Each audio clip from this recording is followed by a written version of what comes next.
자, 그럼 두 번째 강의를 시작하도록 합시다.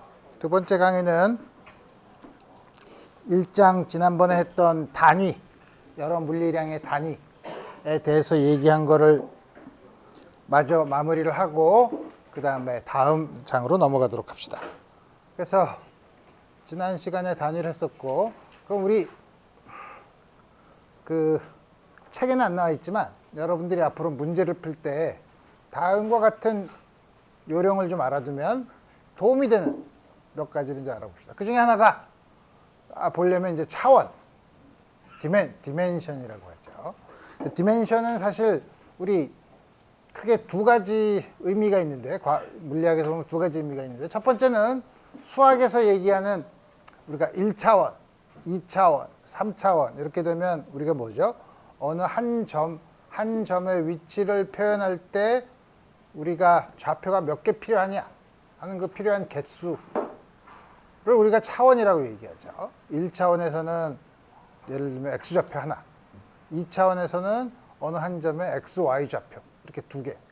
뭐 일반적으로 n개의 숫자가 필요하면 우리 n차원의 공간에서 우리 생각하고 있다 이렇게 얘기할 수 있죠. 이제 그런 수학적인 차원이라는 말이 있고, 또 하나 물리에서 말하는 차원은 여기 쓴 것처럼 어떤 물리량을 우리가 기본 단위, 길이,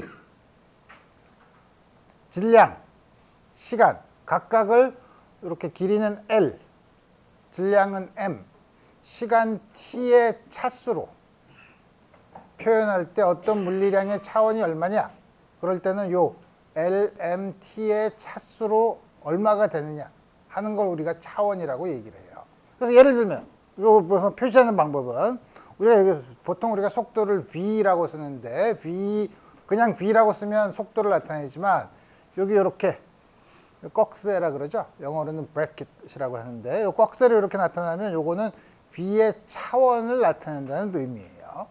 그럼 우리 그걸 이해하기 쉽게 하려면 V는 길이의 단위 미터 per second가 속도니까 요거에 이렇게 쓰면 요거의 차원은 뭐냐? 길이는 L로, 시간 t는 t로. 근데 t의 역수니까 t의 마이너스 1승. 그래서 우리 속도의 차원은 얼마냐? L 곱하기 t의 마이너스 1승의 차원을 갖는다. 우리 이렇게 얘기를 해요. 쉽죠? 예를 들면 우리 좀 이따가 배우겠지만 우리 밀도를 우리가 로라는 글자로 쓰는데, 밀도라는 게 뭐냐면 단위 부피당 질량을 우리가 밀도로 정의를 해요. 단위를 쓰면 킬로그램 퍼 세제곱미터죠. 그러니까 이거의 차원은 m, l의 마이너스 3승.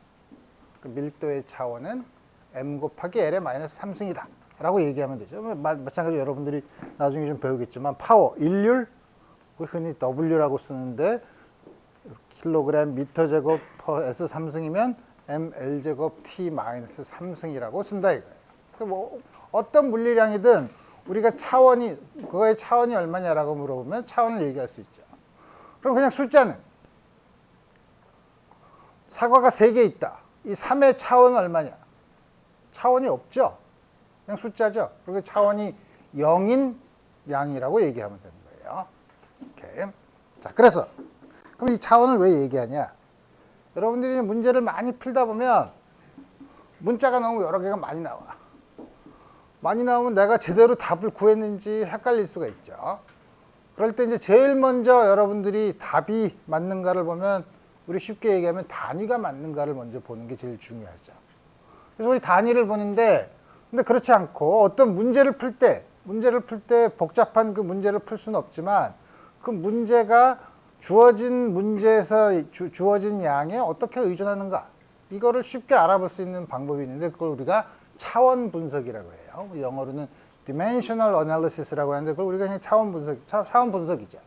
그래서 예를 들면 우리 나중에 배우겠지만 진자, 단진자, 단순진자 뭐냐면 길이 L인 줄에다가 질량 M인 구슬을 매달은 다음에 이렇게 진동을 하면 규칙적인 운동을 하죠. 규칙적인 운동을 하면 규칙적인 운동을 하는 시간의 최소 단위, 여기서부터 이렇게 갔다가 오는 거, 이 운동을 반복하죠. 그 최소 단위를 우리가 주기라고 불러요.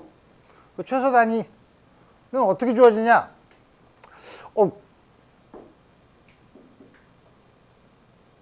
어떻게 풀지? 나중에 이제 풀긴 하겠지만, 우리 어떻게 하냐면 차원 분석을 보면 여기 문제에서 주어진 게 길이 L이 있어요. 질량 M이 있죠. 그 다음에 여기선 주어져 있지 않지만 중력 가속도, 중력이 있는 데서 있어야 될 거 아니에요? 우주선에서 이렇게 놔두면 이렇게 매달려 있지 않죠? 지멋대로 돌아다니니까 이렇게 진동 운동을 안 할 거라 이거예요. 그러니까 중력 가속도. 딴 것도 있을 수 있지만, 다음과 같은 세 개가 있으면 우리가 절대로 실수할 수 없는 방법. 주기는 시간이니까 틀림없이 시간의 차원을 가져야 될 거 아니에요. 시간의 차원을 가지고, 그 다음에 질량과 길이 L, 중력 가속도의 함수로 주어질 텐데, 함수를 어떻게 주어지냐? m의 x승. 요거. 그 다음에 중력 가속도는 우리 아직 안 배웠지만 미터 퍼 세컨드 스퀘어라고 해서 LT의 마이너스 2승의 차원을 가지고 있어요. 요거의 y승. 그 다음에 길이 L의 g승. 이거 다 곱하고 앞에 k는 뭐야? 뭐 차원이 없는, 아까 말한 차원이 없는 수를 하나 곱할 수도 있죠. 요건 차원이 없어. 요게 곱한 게 주기랑 같아지니까 t의 1승이 돼야 되죠. 이렇게 놓고 보면 여기서 m의 차수는 여기 m이 요거밖에 없네. x. 오른쪽에 m의 차수가 없죠. 그러니까 x는 0이야. 그 다음에 L의 y승, L의 g승이니까 L의 y 플러스 g승이 있죠. 근데 오른쪽에는 L의 0승이니까 y 플러스 g는 0이 돼야 된다 이거예요.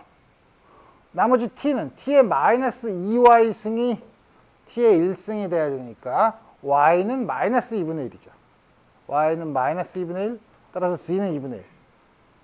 이렇게 구했으니까 어떤 적당한 상수, 그 다음에 y의 2분의 1승이니까 y가 뭐야? g 스퀘어, g분의 1, 길이 l, 스퀘어. 다음과 같이 주어지죠. 그래서 우리 문제를, 물론 이 앞에 있는 k를 구해야 사실 우리 주기를 구하는 거죠. 이 k는 사실 다음과 같은 차원 분석으로는 구할 수 없고, 여러분들이 뉴턴의 법칙을 써야만 이제 구할 수 있는 거예요. 어쨌든 이 차원이 없는 수를 제외하고는 나머지는 알 수 있죠. 놀라운 사실은 질량에 의존하지 않는다는 거예요. 차원 분석에 의해서도 이 진자의 주기는 질량에 의존하지 않는다라는 사실은 알 수 있죠. 우리 그래서 차원이 없는 계수 K를 구하지는 못하지만, 그건 이제 실제적으로 운동 방정식을 써서 풀어야 되고, 그렇지만 우리 다음과 같은 거를 유도를 할 수 있다. 이런 방법은 앞으로 여러분들이 강의에서 몇 번 사용할 거예요. 자, 그 다음에 유효숫자. 지금 여기는 체온계의 눈금을 썼는데 약간 시대에 뒤떨어진 것 같은 그림이죠. 왜냐면 요새 체온계는 다 숫자로 나오잖아. 그죠? 소위 디지털화 돼 있죠. 그렇지만 여러분들이 자나, 하여튼 이런 소위 애널로그형 눈금을 이용해서 어떤 물리량을 측정하고자 했을 때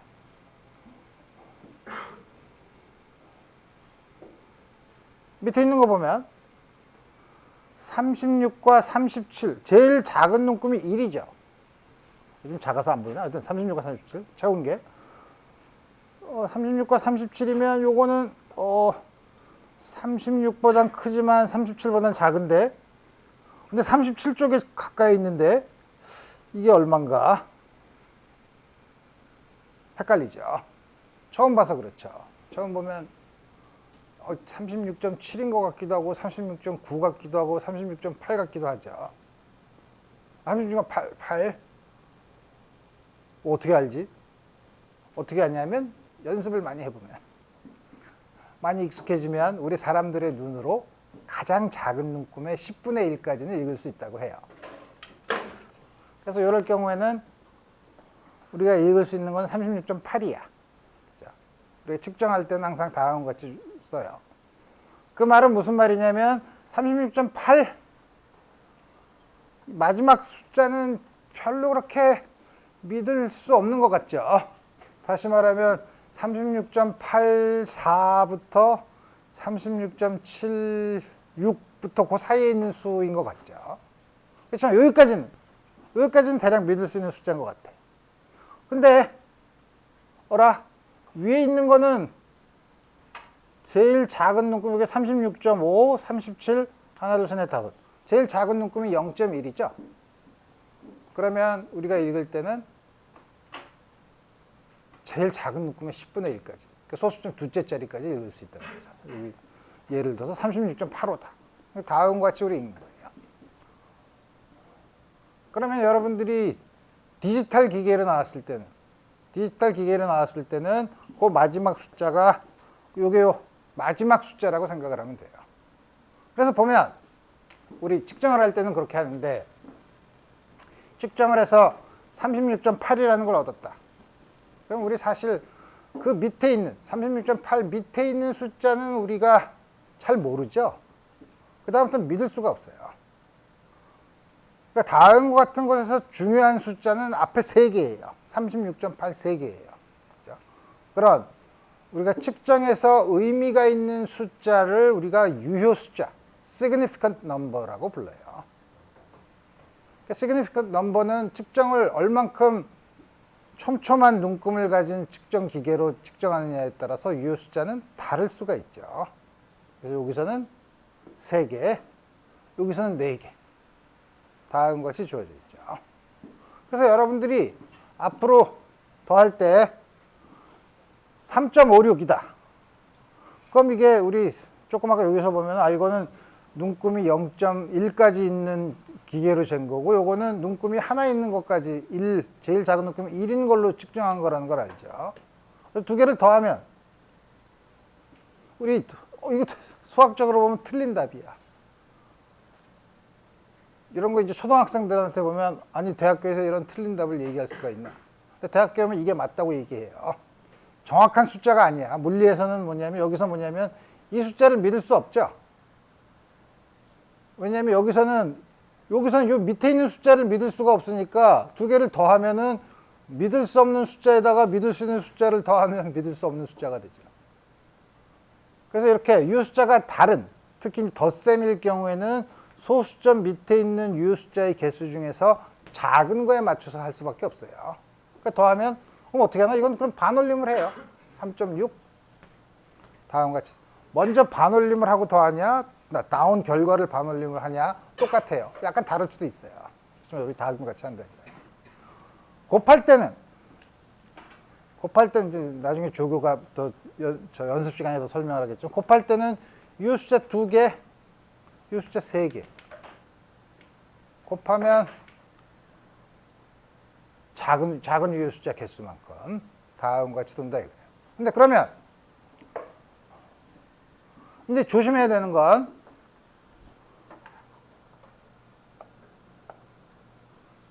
(10이라고) 쓰면 이건 유효 숫자가 몇 개예요? 0은 좀 문제가 있어. 0은 이게 뭐죠? 0이 없으면 이걸 1이라고 읽죠. 0이 맨 오른쪽에 있는 거는 이건 자릿수를 나타내는 거예요. 그러니까 10이라고 쓰면 이건 자릿수를 나타내는 수지 유효 숫자가 아니에요. 그러니까 10이라고 하면 이거는 5에서부터 14까지 있는 수야. 정수로만 보면. 그래서 이때는 유효 숫자가 1개예요. 물론 15로 쓰면 유효 숫자가 2개죠. 그러니까 오른쪽에 있는 자릿수를 나타내는 숫자는 유효 숫자가 아니에요. 점점 헷갈리죠. 그러면 소수점이 있는 건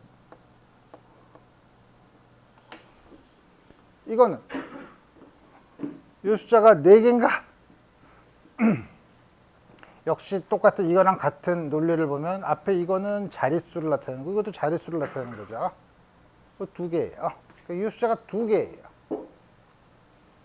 여기서 질문. 여기 유효 숫자가 1개인데 2개로만 우리 2개인 수를 쓰고 싶으면 어떻게 하죠? 유효 숫자가 2개인 10 이렇게 쓰면 안 되죠. 이렇게 쓰면 안 되지만 어떻게 하면 되나? 유수자를 두 개로 만들면 되지 뭐. 1.0 이렇게 쓰면 되죠. 소수점 밑에 있는 숫자는 유효숫자가, 요건 유효숫자예요. 요건 자릿수를 나타내는 게 아니죠. 요 밑에 오른쪽으로 이렇게 있다는 건 요 그 다음 자리부터 우리 못 믿겠다는 거예요. 지수로 나타나는 거는 유효숫자 개수에 포함되지 않고. 그러니까 다음과 같이 요거를 유효숫자 한 개, 유효숫자 한 개, 10을 유효숫자 두 개짜리를 만들려면 이렇게 쓰면 되죠. 다음과 같이 우리 쓰면 된다 이거. 요 유효숫자를 다루는 방법은 연습 시간에 조교한테 좀 더 자세히 공부를 배울 거예요. 그 다음에 우리가 그런 유효숫자를 보는 것도 있지만 대개 어떤 일이 일어나면 감을 잡는 게 중요해요. 그래서 내 친구 중에 하나가 박사학위를 받고 더 이상 물리의 꿈을 꾸지 않고 취직을 하기로 했는데 어떤 컨설팅 컴퍼니에 들어갔어요. 돈 많이 주는데요. 내가 내는 그 사람이 내는 세금이 내 연봉보다 많아. 어쨌든 그런데 처음에 가서 이제 면접을 한 7번 정도 본다는데 그래서 거기서 그래서 면접에서 뭘 물어보지? 그랬더니 마포대교가 있는데 마포대교에 하루에 차가 몇 대 정도 지나갈 것 같아요? 이런 거 물어보더래요.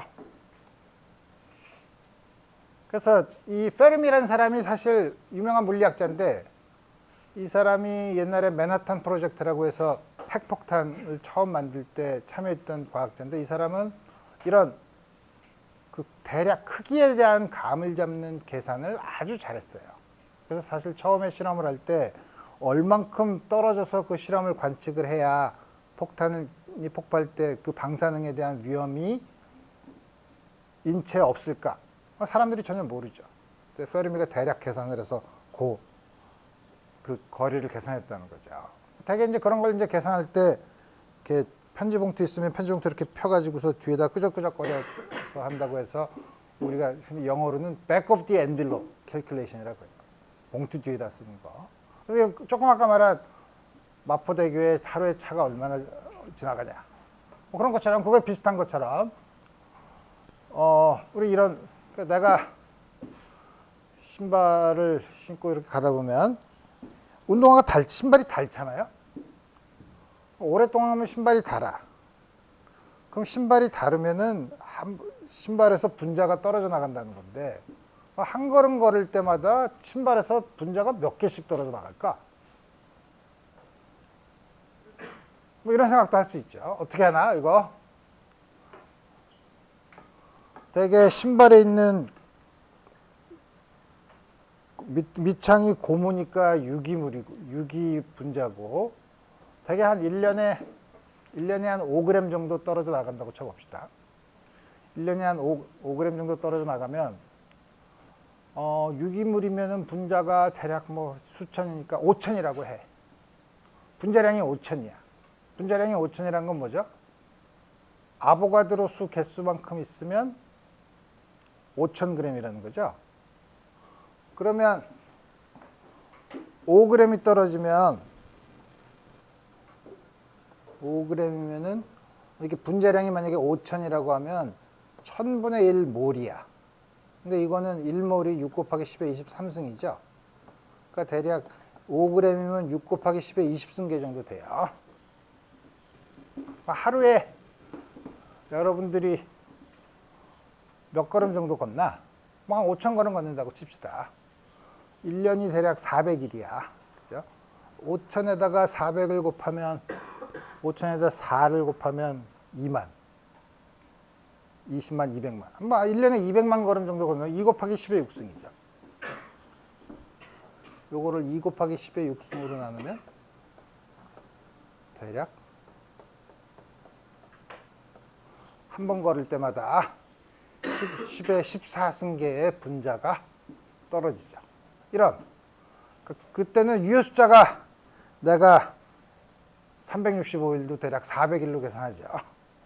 이렇게 크기만 우리 알아보려는 대략적인 이런 크기 계산은 이런 식으로 하면 여러분들이 감을 얻기 쉽다는 거죠. 오케이. 그래서 이런 걸 페르미 계산법이라고 하는데.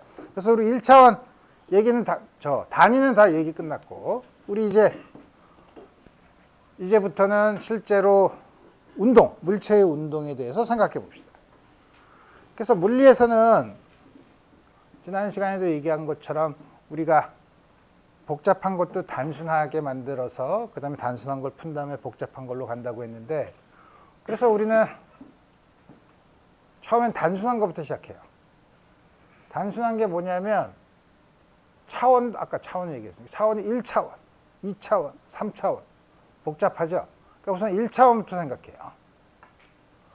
그 다음에 물체가 있는데 물체가 크기가 있으면 이게 좀 복잡해요. 왜 크기가 있으면 왜 복잡하냐면 그냥 움직일 수도 있지만 한 축을 중심으로 이렇게 막 돌 수도 있죠. 그러니까 복잡해. 그래서 멀리서 보면 아무리 큰 물체도 작게 보이죠. 점으로 되어 있는 것처럼. 그래서 점으로 된 질량이 1차원에서 움직이는 것부터 여러분들 운동을 볼 거예요. 그 다음부터 그걸 이제 여러분들이 잘 이해하면 그 다음부터는 2차원, 3차원, 그 다음에 점으로 된 질량이 한 개 있는 게 2개, 3개, 그 다음에 이런 게 여러 가지 모여서 덩어리를 만드는 크기가 있는 물체. 그래서 마지막에서는 크기가 있는 물체가 3차원에서 운동할 때 어떤 일이 벌어지느냐를 볼 거예요. 아주 단순한 데서부터 점점 이제 복잡한 데로 가는데, 그 처음 시작이 1차원에서 하는 운동이에요. 1차원은 물론 직선도 1차원이지만 철사 같은 걸 이렇게 구부러뜨려 놔도 그쪽으로 가는 거는 이게 1차원이죠. 그렇지만 우리 이런 처음부터 그렇게 복잡한 거 하지 않고 1차원 직선에서 움직이는 운동을 우리 어떻게 기술을 하느냐 하는 거를 먼저 보겠다는 거예요. 그래서 우리 물체의 운동을 어떻게 이해하냐? 이해하는 방법이 여러 가지가 있지만 우선 처음에 할 거는 우리가 운동학 혹은 정력학, 스태틱스 혹은 카이네마틱스라고 부르는 양인데, 이건 뭐냐면 우리 무엇이 운동을 하게, 그 물체를 어떻게, 왜 그 물체가 운동을 하는지는 우리 신경 안 써요. 그렇지만 물체가 움직여. 그럼 그 물체가 움직이는 거를 어떻게 설명할 거냐? 수학적으로 혹은 물리적으로 어떻게 설명할 거냐? 여기에만 관심이 있어요. 그런 걸 우리가 정력학이라고 불러요. 혹은 카이네마틱스, 운동학이라고 불러요. 나중에 운동을 일으키는 원인이 뭐냐? 힘이 들어갔을 때 이제 뉴턴의 법칙을 써서 동력학, 다이내믹스라고 해서 배우죠. 그래서 우리 처음에는 운동을 일으키는 원인은 생각하지 않고 그 물체가 움직이면 그 물체가 움직이는 거를 어떻게 우리가 기술을 할 거냐 하는 것부터 생각해 보도록 합시다. 그 물체를 기술하는 방법은 그럼 도대체 뭘 가지고 기술하는데? 그래서 나타나는 양이 뭐냐면 변위, 영어로는 displacement라고 해요. 무식하게 번역을 했죠. place가 위치인데 위치가 바뀌는 거니까 변위죠. 속도, 가속도. 이 세 양만 가지고서 물체의 운동을 모두 기술할 수 있다는 걸 알아요. 그거 어떻게 하는지 보고. 어떻게 기술할 거냐? 그 다음에 사실 여기 있는 요 양들은 전부 다 벡터 양인데, 여러분들이 고등학교 때 벡터 배웠어요? 요새 고등학교 교과 과정이 하도 복잡해져서 내가 고등학교를 다니는 40여 년 전에는 벡터를 다 배웠는데 요새는 모두 따로 나뉘어 있지. 벡터 다 배웠어요? 안 배운 사람? 이럴 때는 궁금하지. 배운 사람? 오케이. 그래요. 그래서 벡터예요. 벡터인데 1차원에서 벡터는 어렵지 않아요. 오른쪽 아니면 왼쪽이지. 그죠? 그렇지만 2차원, 3차원이 되면 좀 복잡하니까 1차원에서 운동을 보고 그 다음에 2차원, 3차원에서 운동은 요거를 벡터의 성질을 이용해서 어떻게 우리 표현할 것인가 하는 거를 배울 거예요. 그럼 그 다음에 마지막으로 그럼 운동이 도대체 왜 일어나냐? 운동이 일어나는 원인이 뭐냐? 그거를 이용해서 이제 문제를 푸는데, 그게 뉴턴의 운동 법칙, 그 다음에 물체들 사이에 일어나는 힘들이 작용하는 힘들이 여러 가지가 있지만 그 중에서 아주 기본적인 상호작용 중에 하나인 중력에 대해서 여러분들이 공부할 거예요. 그래서 운동을 기술하는 용어가 여러 가지가 있는데 대개 물리에서 쓰는 용어는 여러분들이 이해를 쉽게 하기 위해서 일상 용어를 많이 써요. 여러분들이 주위에서 그냥 많이 보았던 용어들을 많이 써요. 그래서 친숙하게 하는 건 좋은데 불행하게도 그 친숙함 때문에 나오는 용어를 오해하기 쉬워요. 그래서 조심해야 돼요. 그래서 뭐냐면 물리 용어로는 우리 좀 이따가 좀 더 자세히 설명하겠지만 변위, 속도, 가속도를 써요. 대개 우리 일상 용어로는 변위 대신에 뭐 거리나 위치 이런 것도 써요. 요 세 개는 우리 전부 다 다른 양인데 우리 요거를 좀 이따가 좀 더 자세히 얘기할 거고 속도, 속력 요건 벡터고 요건 그렇지 않죠. 그래서 우리가 자동차에서 운전할 때 이렇게 나오는 게 여기 자동차가 얼마나 빨리 가느냐 하는 게 우리가 보통 속도계라고 하죠. 사실 속력을 재는 건데 영어로는 스피도미터죠. 스피드를 재는 건데 그런 차이가 있는데 우리 그걸 보겠다 이거예요. 차원은 변위에 대한 차원은 길이의 차원을 가지고 있고 이제 무슨 말인지 알겠죠. 속도는 길이를 시간으로 나눈 양, 가속도는 길이를 시간의 제곱으로 나눈 양, 혹은 속도를 시간으로 나눈 양으로 이렇게 정한다. 이 세 개만 있으면 우리 물체의 운동을 전부 다 기술할 수 있어요. 자, 그래서 변위부터 봅시다. 1차원 직선에서 운동을 기술하는 방법. 머릿속에서 그림을 그릴 땐 일직선. 1차가 운동하는 일직선을 그리고. 뭐 기준점 하나 정해야 될 거 아니야. 그죠? 기준점 하나, 원점. 아무데나 정해도 되죠. 그 다음에 원점의 오른쪽은 양수, 왼쪽은 음수. 그렇게 정하죠. 그 다음에 적당한 단위 길이를 정하고. 그 다음에 여기 x2에 있다. x2의 값은 여기서도 값이죠. 이거를 우리가 위치라고 불러요. 위치는 원점을 정해야지 결정되는 양이죠. 우리가 x2에 있는 점 x2를 생각하자. 원점 얘기하지 않으면 아무 의미가 없죠. 원점이 있어야만 위치를 결정할 수 있죠. 그 다음에 왼쪽은 음수, 음의 방향으로 해서 나타나는 거를 여기 있는 거는 x1은 음수. 이것도 물론 원점이 있어야지 그러니까 이게 x1, x2를 우리가 위치라고 해요. 영어로는 로케이션이죠. 포지션, 로케이션. 변위는 뭐냐? 그 차이를 얘기해요. x2 빼기 x1. 위치의 변화라는 뜻이에요. 이거는 어디다가 원점을 정하느냐에 상관이 없죠. 그죠? 요거의 차이만 보니까. 그래서 우리 앞으로 이 변위를 가지고 물체의 운동을 기술할 거라 이거예요. 그래서 그럼 속도, 가속도는 어떻게 하냐?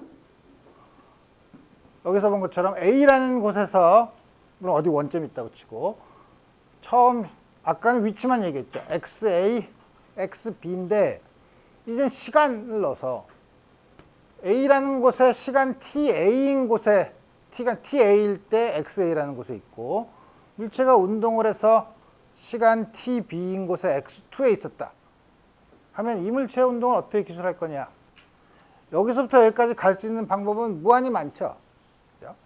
이렇게 쭉 갈 수도 있고 빨리 갔다가 천천히 갈 수도 있고 아니면 갔다가 돌아왔다 갔다 돌아 이렇게 갈 수도 있고 아니면 이렇게 갔다가 갈 수도 있고 여러 가지 방법이 있죠.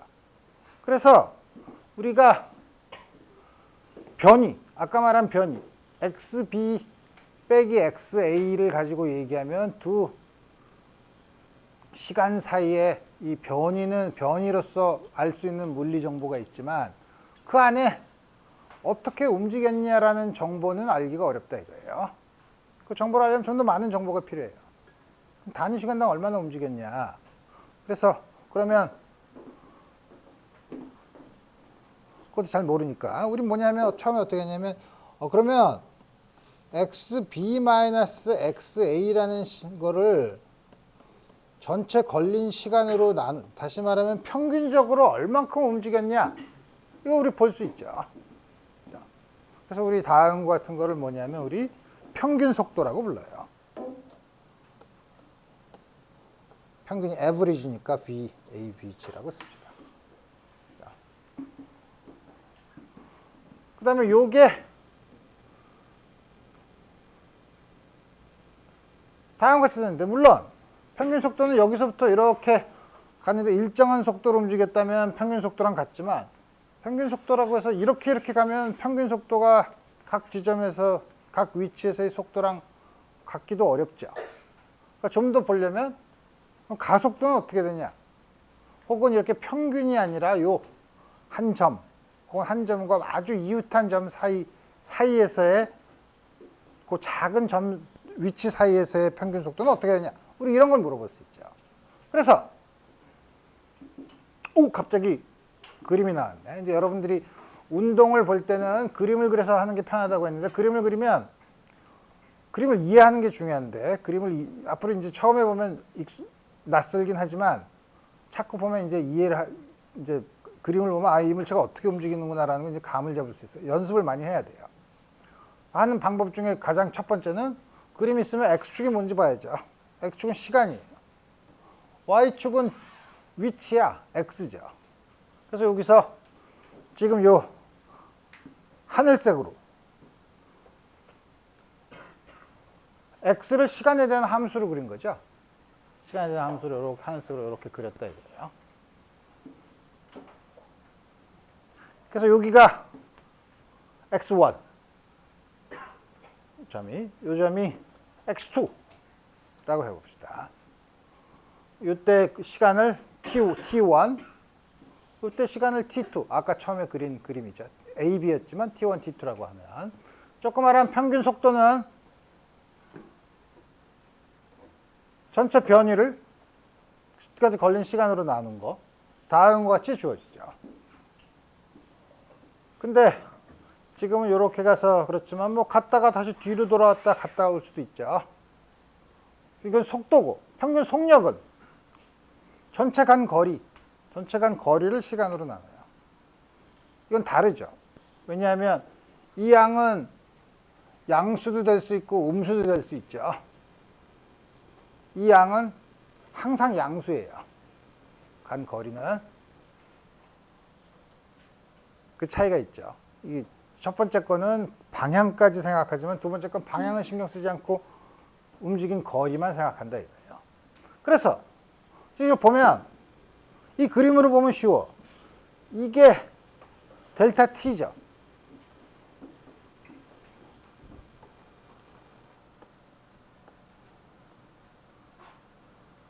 이게 델타 x죠.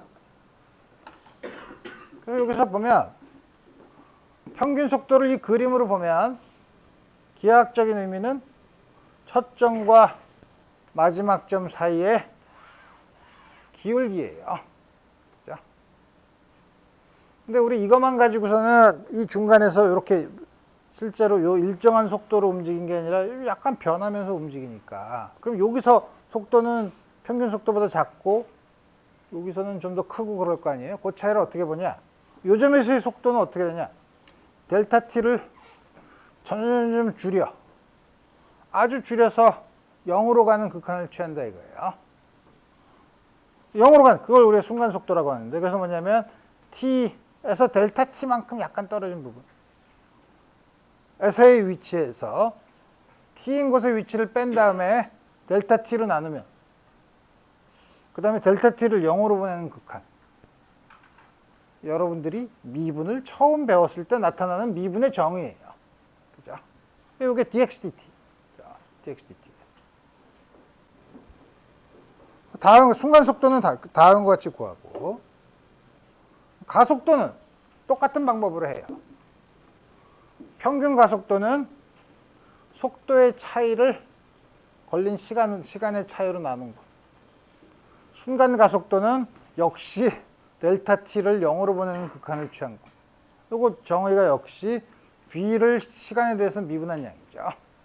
근데 V가 변이 x를 시간에 대해서 미분하는 거니까 순간 가속도는 변이를 혹은 위치를 시간에 대해서 2번 미분한 거죠. 다음과 같이 우리 볼 수 있다 이거예요.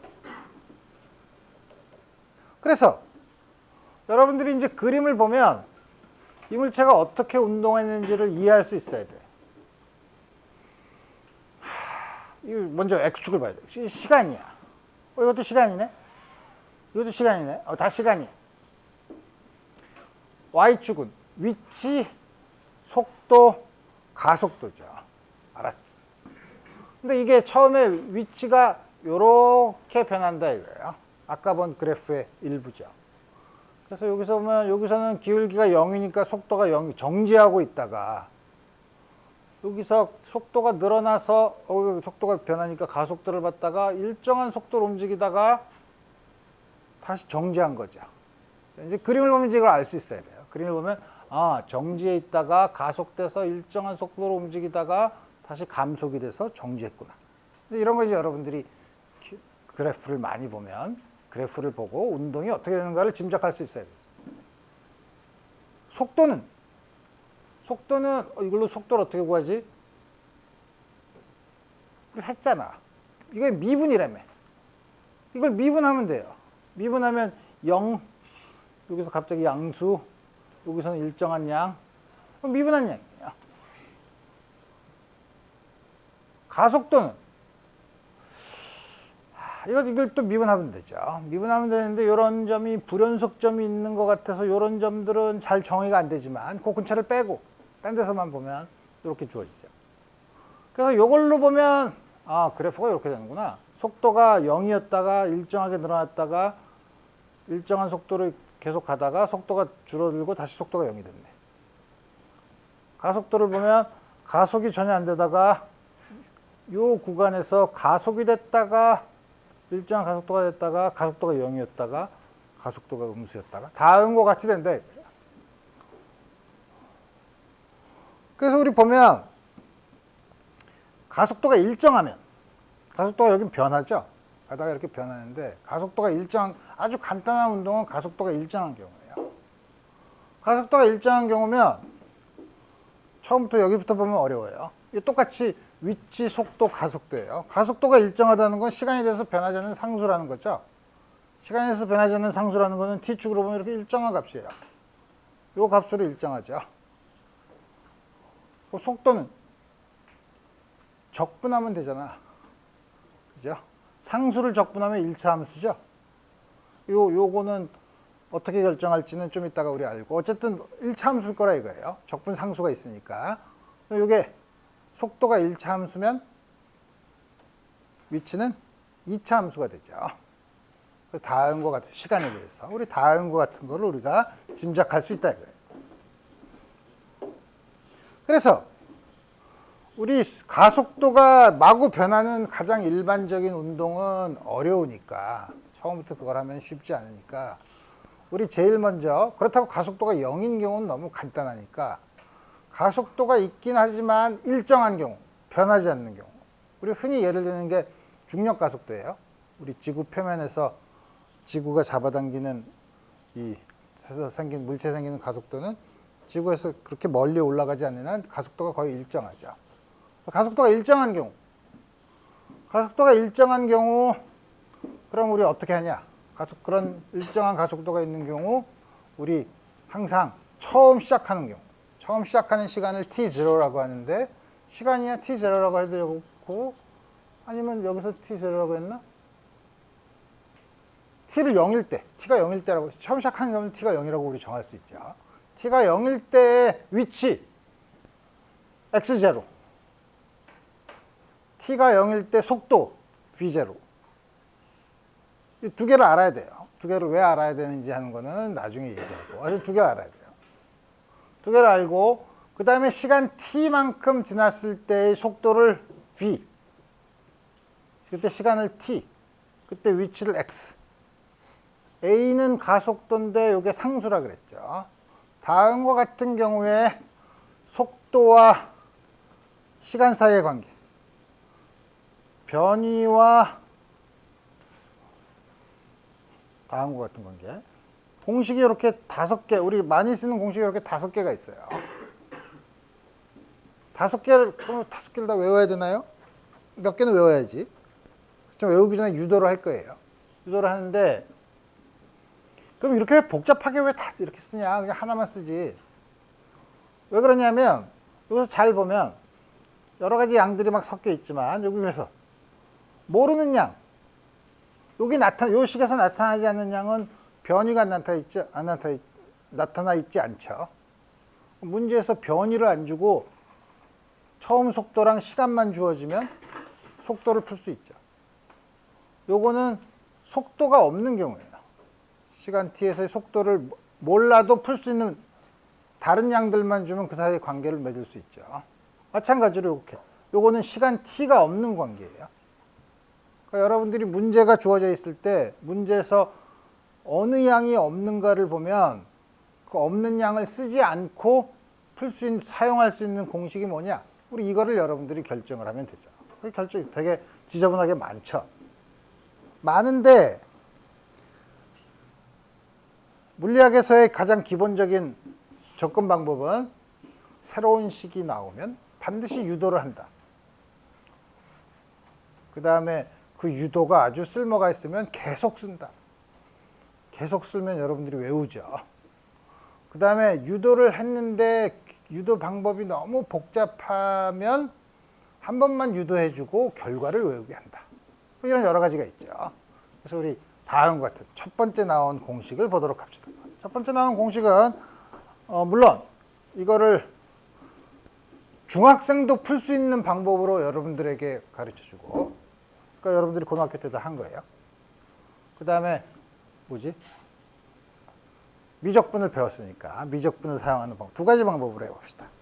그래서 첫 번째는 이 식은 어떻게 하냐면 가속도가 일정하다니까 가속도가 일정하면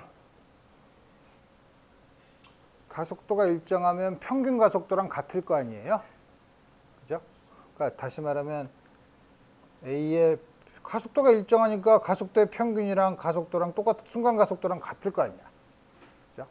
근데 이게 그럼 평균 가속도는 정의가 뭐죠? t분의 마지막 속도에서 처음 속도를 뺀 거죠. 그래서 여기서 t를 위쪽으로 보내고 v0를 왼쪽으로 보내면 바로 v는 v0 플러스 at 이렇게 나오죠. 너무 쉬워. 그 다음에 두 번째 거는 어떻게 푸나? 속도가 시간에 대해서 1차 함수죠. 속도에 대해서 1차 함수죠. 다시 말하면 1차 함수일 거 아니에요? 그러면 어느 한 시간이랑 다른 한 시간 요 사이에서의 평균 속도는 중간이죠. 직선이니까. 이게 막 이렇게 곡선이면은 두 개의 중간일 수가 없죠. 그렇지만 직선이면은 v average는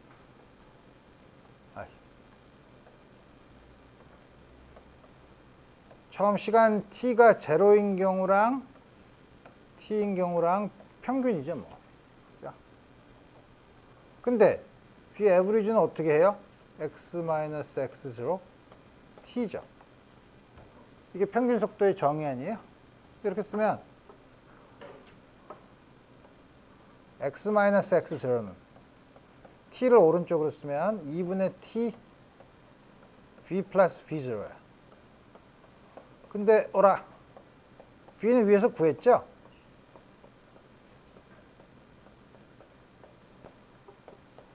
그래서 v0가 2개 있으니까 2배의 v0 앞에 2분의 t, v0t 그 다음에 2분의 1 at제곱. 그래서 두 번째 식을 구했죠. 그렇죠? 아주 쉽게 구했죠. 세 번째 식은 이건 t가 없는 거네. 그럼 이 식에서 앞에 식에서 t를 없애면 되죠. 뭐. t가 뭐야? 요거 t가 a분의 v-v0죠. 그럼 여기다 집어넣으면 되죠.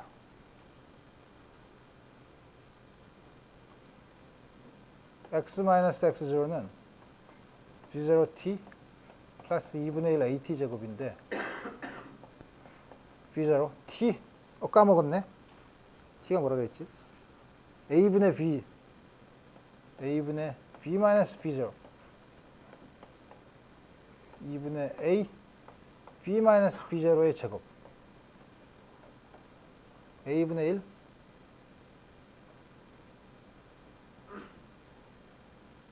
가만히 있어. 이게 뭐 잘못 쓴 것 같은데? 2분의 1 at 제곱 t 여기 밑에 a 제곱이 빠졌네. 그죠? a분의 1 앞에 거 곱하면 v0v v0의 제곱 뒤에 있는 것도 이게 분자 a가 있고 분모에 a 제곱이니까 a분의 1이잖아. 2분의 v 마이너스 v0 제곱이니까 2분의 v0 제곱 마이너스 vv0 플러스 2분의 v 제곱. 순서가 뒤집혀져서 헷갈리지만 우리 다른 거 쓸 수 있죠. 그래서 이게 가볍게 없어지고 나온 게 뭐야? a v0 2분의 v0 제곱에서 v0 제곱을 빼니까 마이너스 2분의 v0 제곱. 뒤에 있는 것부터 먼저 쓰면 양변에 2a를 곱하면 v제곱 마이너스 v0 제곱이죠. 그래서 여기서 위식을 구하는 거는 쉽게 구할 수 있죠. v0 제곱을 넘기면 되니까. 이걸 다양한 것 구할 수 있어요. 그 다음에 밑에는 a를 빼는 거네. 이건 우리 아까 쓴 식이잖아요. 그죠? x-x0는 굳이 이걸 써야 되나?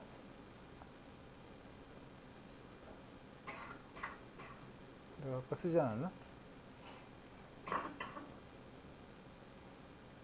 여기서 써도 되지 뭐. a를 없애면 되지 뭐. a를 어떻게 없애나? a 대신에 요걸 쓰면 되지 뭐. 그죠? 그러면 내가 옮기는 거에 별로 그렇게 익숙하지 않은데 v0t 플러스 2분의 1 a 아니 2분의 1 t 제곱 a를 써야 되는데 a가 뭐야? t분의 v 마이너스 v0 t로 묶어내면 v0 이것도 t니까 플러스 2분의 v 2분의 v0 t 2분의 v0 플러스 v 다 구했죠. 자, 우리 뭐 전혀 어렵지 않다 이거예요. 그래서 우리 복잡하지만 요 식을 다 유도했어요. 이제 외우면 돼. 그죠? 외우기 싫으면 지금 유도한 게 너무 쉬우니까 다 앞에 두 식만 알면 다 유도할 수 있죠. 그죠? 뒤에 왜 또 나왔지? 그래서 미적분을 우리가 이렇게 초등학교 수준의 유도를 하지 않고 미분을 해서 보면 미분을 해서 어떻게 보지? A는 아니 속도는 dt 이렇게 쓰면 안 되지. A는 dv dt죠. 그 속도는 A를 적분하면 되죠. 근데 이렇게 쓰면 나쁘다고 얘기하죠. 왜냐하면 여기도 t가 많이 나니까 너무 복잡하잖아. 그렇지만 이 t는 결국 적분하는 거니까 아무 상관이 없죠. 그건 t로 쓰든 a로 쓰든 아무 변수로 써도 상관없죠. 결국 마지막 결과에 안 나타나니까. 그걸 우리가 영어로는 더미 베리어블이라고 해요. 더미가 허수아비 뭐 이런 건데 아무 쓸데없는 거. 아무거나 써도 되는 거. 그래서 우리 이걸 구별하기 위해서 이렇게 쓰고. 근데 이렇게 쓰면 안 되지. 이렇게 쓰면 그래 쓰면 되지. 근데 시간이 t가 0부터 어디까지죠? t 적분을 해야죠. 이거는 그럼 왼쪽도 적분을 해야지. 잠깐. 왼쪽을 적분하면 vt 마이너스 v0지. 이건 근데 이게 a가 상수죠? 그러니까 이게 at야. 이게 이걸 V0라고 했죠? 그래서 V는 V0 플러스 AT. 가속도가 일정하면 속도를 유일하게 결정하려면 t equal 0에서의 속도를 알아야 돼요. 그죠? 그 다음에 이거는 dx dt래. 그럼 x를 구하려면 어떻게 하죠?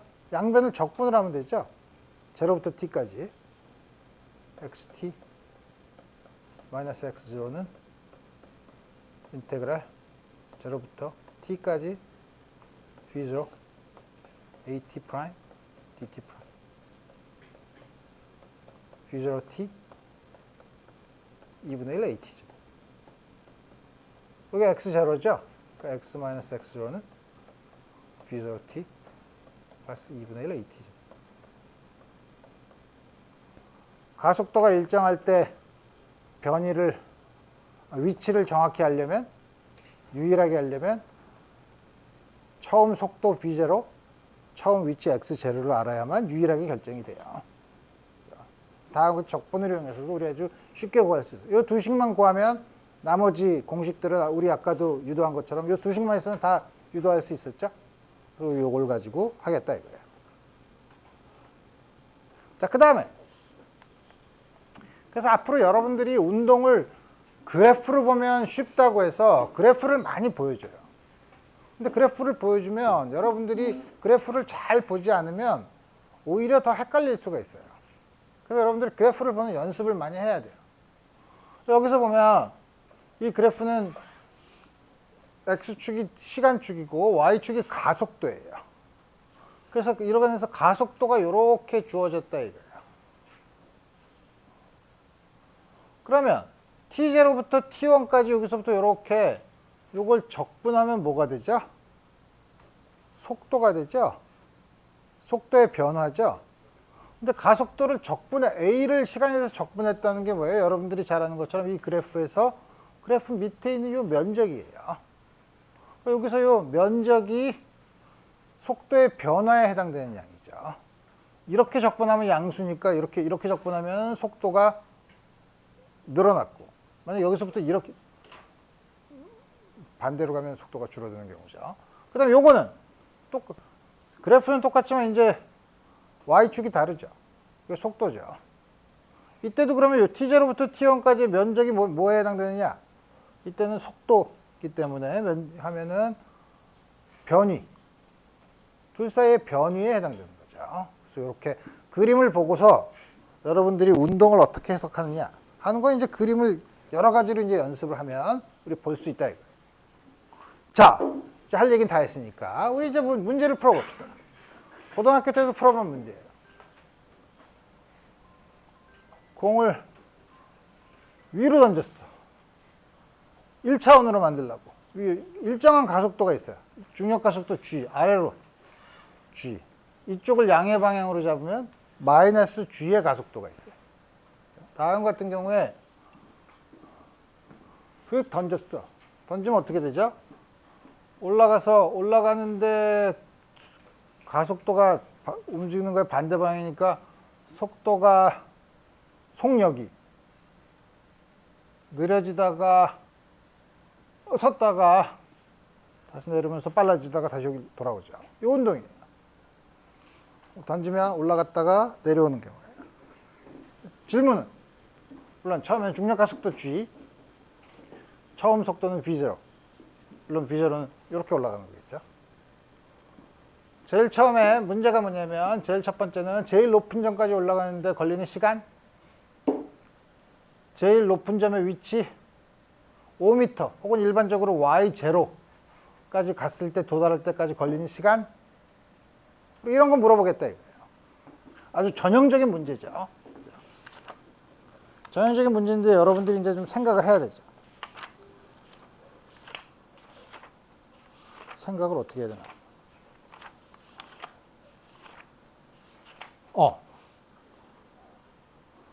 제일 처음에 해야 될 거. 문제는 단순해. 제일 높은 점까지 올라간다. 제일 높은 점을 그럼 어떻게 해요? 제일 높은 점이라는 게 뭐예요?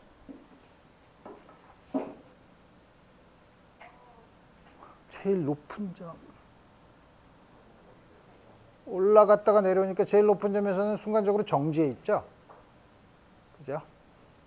다시 말하면 속도가 점점 떨어지다가 속도가 순간적으로 0이 되는 점이 제일 높은 점이네. 0이 아니고 조금 남았으면 좀 더 올라가죠. 그러니까 제일 높은 점, 일상용어로 제일 높은 점, 우리가 정량적으로 풀기 위해서는 속도가 0인 점이에요. 그죠? 그래서 됐어 그러면.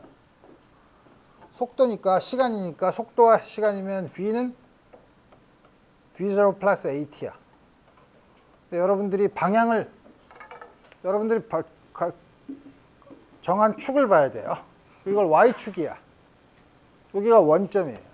올라가는 방향을 양의 방향으로 정했어요. 그럼 가속도는 음수죠. 아래 방향이니까.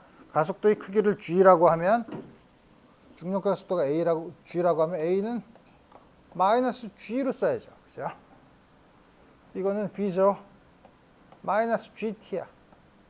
최고점에서는 이게 0이래. 걸리는 시간은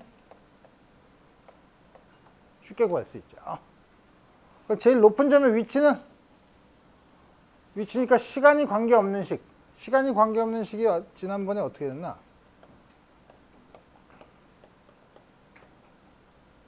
x-x제로였죠.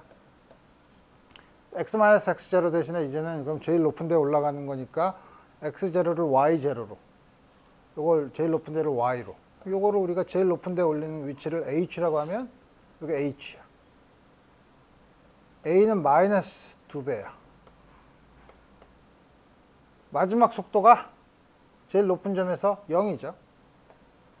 v0 제곱이죠. v0는 앞에 주어졌죠. 따라서 h는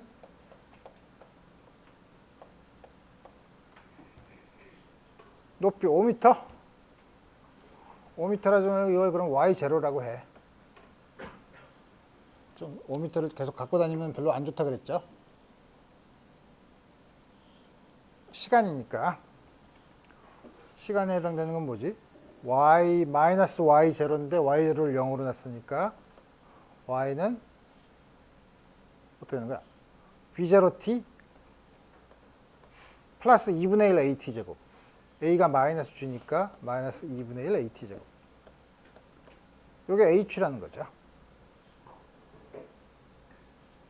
여기 g잖아.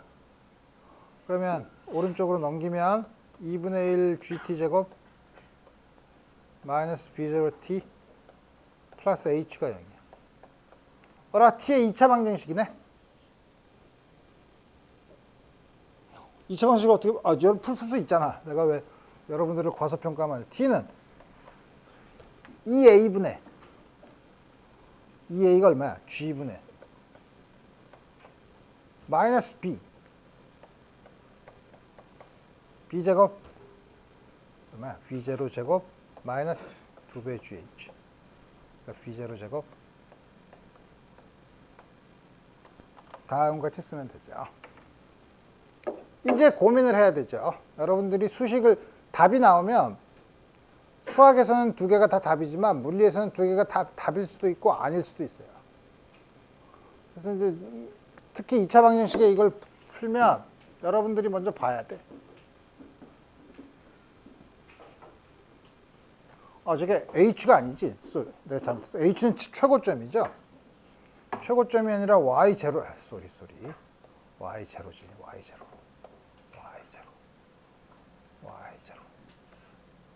다음과 같이 2차 방정식에 해가 주어져 있으면 여러분들이 봐야 돼.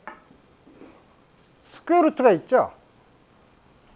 시간이 실수니까 이거 허수가 되면 안 돼요.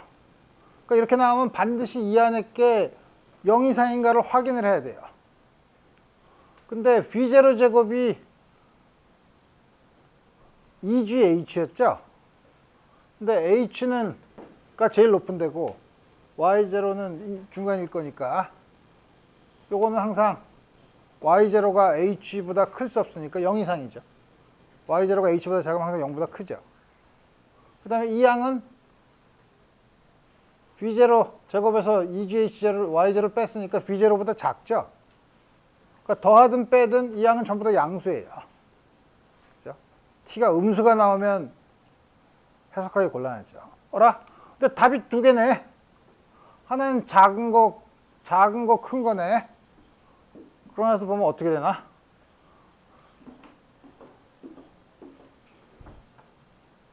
여기가 y0라고 하면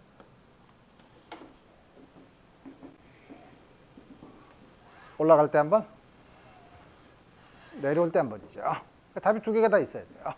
작은 건 올라갈 때, 큰 건 내려올 때. 그래서 다음과 같이 아주 쉬운 문제를 볼 수 있죠.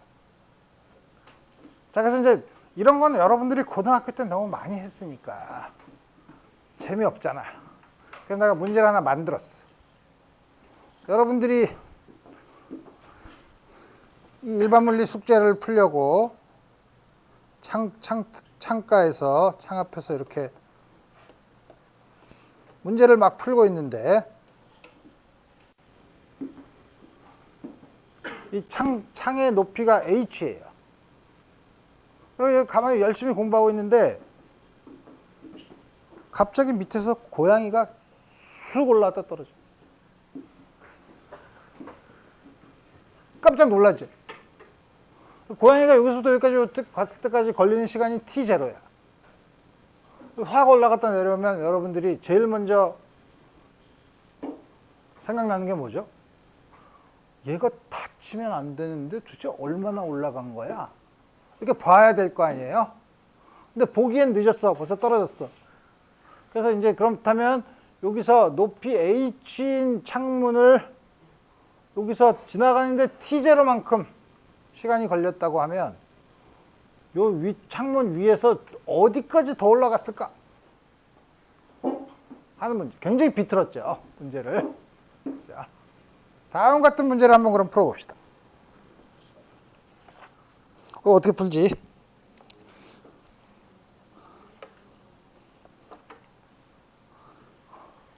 가만히 있어봐요.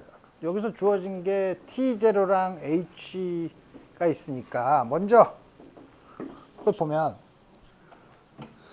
봅시다. 그럼 h는 아까 본 것처럼 h는 걸린 시간이 t0니까 어떻게 하지?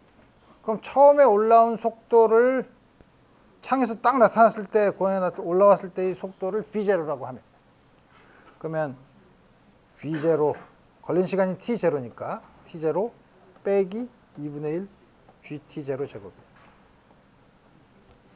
그럼 처음 오는 속도를 우리 구할 수 있죠? 처음 오는 속도는 어떻게 돼?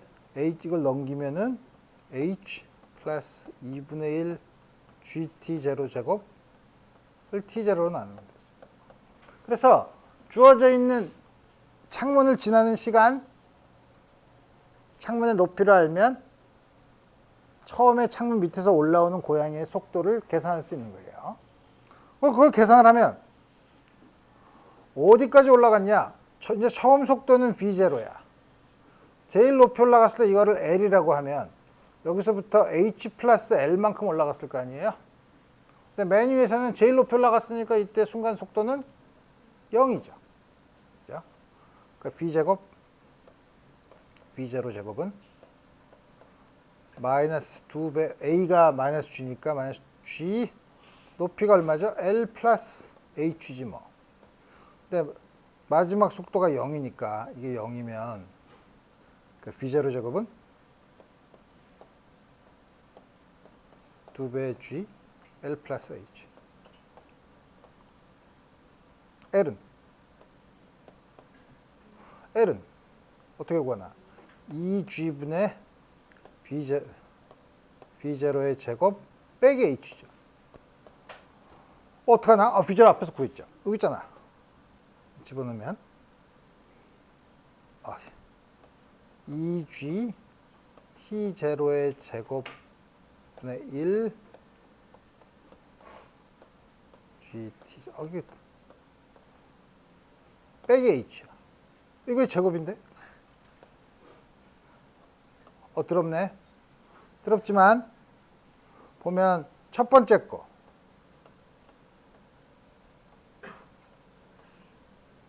다음에 요 두 개를 곱한 거는 괄호 안에 있는 게 얼마가 되나?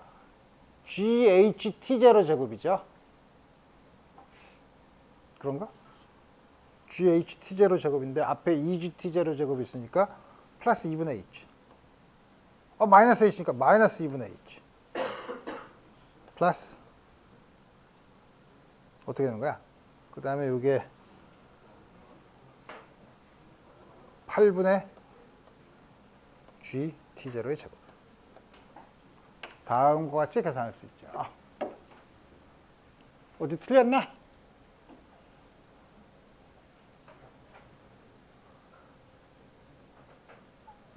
대략 맞는 것 같죠? 틀렸으면 여러분들이 어디가 틀렸는지 보면 되고.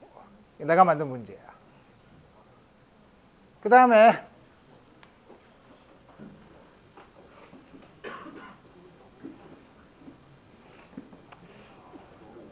이 문제는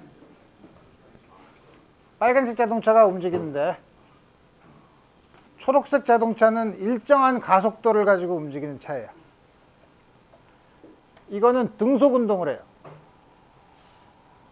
근데 여기 빨간색 자동차 t = 0에서의 위치가 x 레드 0. 그때 이게 220m 떨어져 있어. 이게 그래서 t = 0에서 출발했는데 이게 만약에 20km/h로 오면 여기서부터 44.5m인 곳에서 이거랑 만나. VR이 40km, 두 배로 빨리 가면 여기서 76.6m인 곳에서 만나요.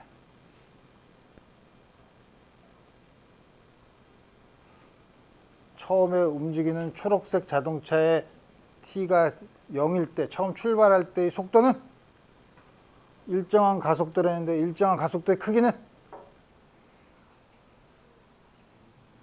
이제 점점 머리가 복잡해지기 시작하죠. 한번 해서 보자. 그러면 처음을 V1이라고 해.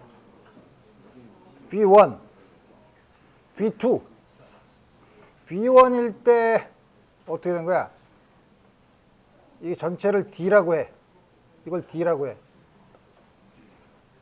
처음일 때는 X1에서 만났어. 두 번째일 때는 X2인 곳에서 만났어. 그죠? 만나는 시간이 T1, T2라고 해. 이렇게 모르는 수를 막, 그러니까 여러분들이 집어넣었을 때 D랑 X1, X2는 아는 거를 문자로 집어넣고 T1, T2는 우리 모르는 양이에요. 모르는 양을 마지막 답에 쓰면 안 되죠. 여러분들이 막 만든 거. 그럼 이게 어떻게 되는 거야? 이게 일정한 가속도로 움직였으니까 첫 번째인 경우에는 이게 X1이면 요 길이가 D-X1이죠. D-X1을 초록색 자동차가 일정한 가속도를 가지고 왔죠. 어떻게 되지? V 그린 제로 T 플러스 2분의 1 A T1 제곱. 똑같은 걸로 VG 제로 T2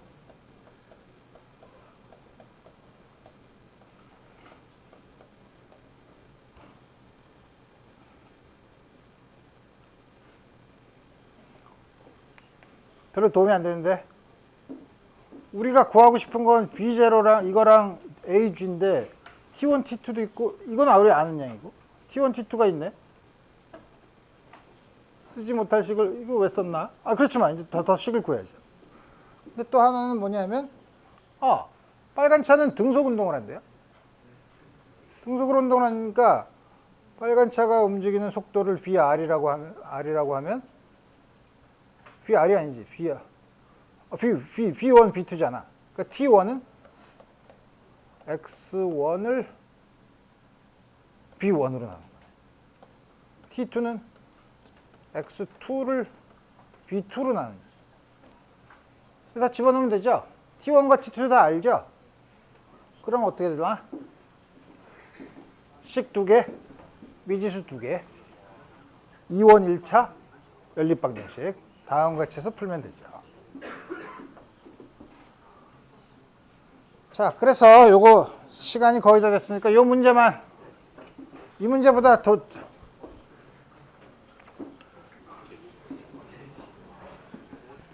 20년 전엔 이효리 구하기였는데 요새는 이제 대세가 블랙핑크의 제니로 갔기 때문에, 제니가 바다에서 해수욕을 하다가 물에 빠져서 살려주세요 하고 있는데 여러분이 여기서 모래사장에서 인명구조원을 하고 있어요. 구하러 가야죠. 모래밭을 달리는 속도랑 수영하는 속도가 있는데 수영하는 속도가 아무래도 좀 느리죠. 어느 경로를 따라서 가야 제일 빠른 시간에 가서 구할 수 있을까? 최단 거리? 아니면 요렇게? 아니면 그 사이? 어떤 거리를 가야 가장 빠른 시간에 제니를 구하러 갈 수 있을까? 하는 거를 다음 시간에 문제를 풀고 2장을 끝내기로 합시다. 오늘 여기까지 하겠습니다.